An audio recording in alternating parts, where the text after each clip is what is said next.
What I'm going to do is I'm going to draw a circle. We'll talk about grain direction. Clearly we can see that the grain is running through that piece of timber.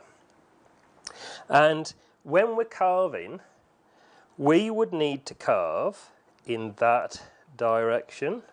So it's short to long, short grain to long grain, short grain to long grain, short grain to long, short to long. And I can illustrate why that would be.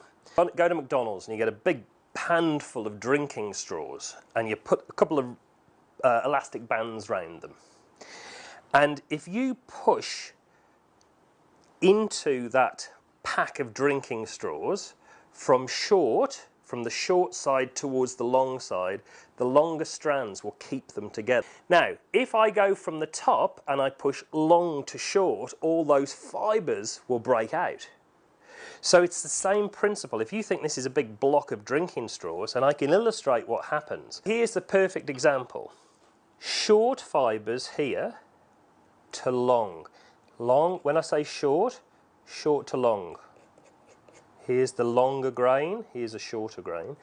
So if I want to carve that corner off, if I go short to long, beautiful. The shorter fibres are supported by the long. Does that make sense? If I try and come this direction, so in other words, I'm cutting long to short, watch what happens.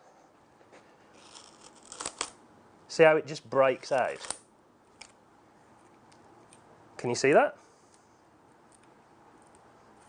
Whereas if I carve short to long, look how clean that is. So when we're carving timber, what we've got to think of is that dynamic, short to long. If I'm carving down, it's short fibres towards the long. And I don't want to overcomplicate it, but that's the basis of it. If I go long to short, with a mallet, look what happens. Breaks out. So I hope that helps.